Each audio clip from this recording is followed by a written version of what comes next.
안녕하세요. LBA 센스 부동산입니다. 부동산 중개업소 공인중개사 사무실에 정보를 파악하기 위해서, 그러니까 우리가 일반 매물 같은 경우에는 요즘은 인터넷이나 아니면은 직방, 다방 이런 데에서 사진이 다 올라오고, 그런 물건 같은 경우에는 표준화가 되어 있기 때문에 전화 상담도 가능한데, 일반 이제 부동산에 대해서 저도 경험을 하다 보면 이런 경우가 있어요.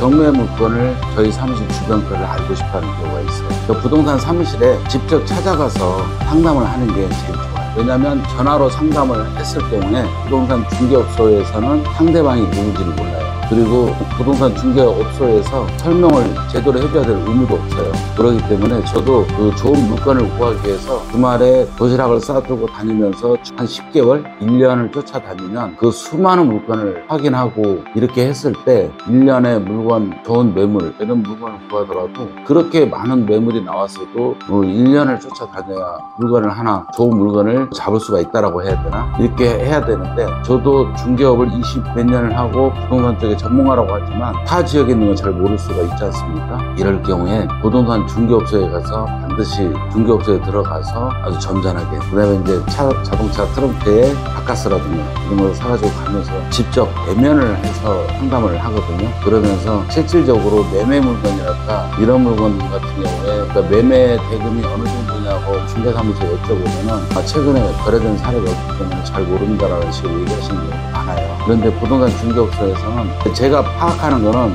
어떻게 파악을 하느냐면, 매매 물건에 대해서는 저는 수익 가격으로 분석을 해서 상대방의 보증금하고 월세를 얼마에 여기 임대를 놓을 수가 있느냐라고 물어봐서 보증금하고 월세 자신 있는 매물을 얘기를 여러분들에게 해보면, 보증금과 월세 가지고 수익 가격으로 저는 그 매매할 수 있는 가격을 분석을 하거든요. 일반 제가 봤을 때는 초보자들이 많이 그러시는 경우가 많은데, 초보들 같은 경우, 경매 초보들 같은 경우에는 전화로 해서 물어보는 경우가 굉장히 많아요. 그런데 전화로 해서 물어보는 거 한계가 있어요. 왜냐면 상대방의 이름도 모르고 얼굴도 모르고 성도 모르고, 그렇기 때문에 전화로 문의를 했을 경우에는 전화를 받은 중개사가 그날 기분에 따라서 달라질 수가 있어요. 초보 같은 경우는 더더욱 발품을 많이 팔으셔야 되는데 그렇지 않은 경우가 되게 많이 있어요. 그래서 오판하는 경우가 되게 없고요. 주변에도 보면은 투자 금지 물건, 투자를 해서는 안 되는 물건들을 경매를 받아서 저희들한테 의뢰하는 경우가 많이 있어요. 그러니까 이제 충분한 정보가 부족해서 그런 사례가 발생이 됐겠죠. 네, 그러니까 실력 있는 부동산 중개사무소를 많이 알아두는 게 좋고요. 실력 있는 부동산 사무소에 가서 상담료를 준다 하더라도 정상적으로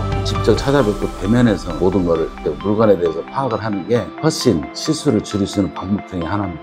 경매 물건 할 때 참고하시기 바라고요. 오늘 또 좋은 하루 되시기 바랍니다. 감사합니다.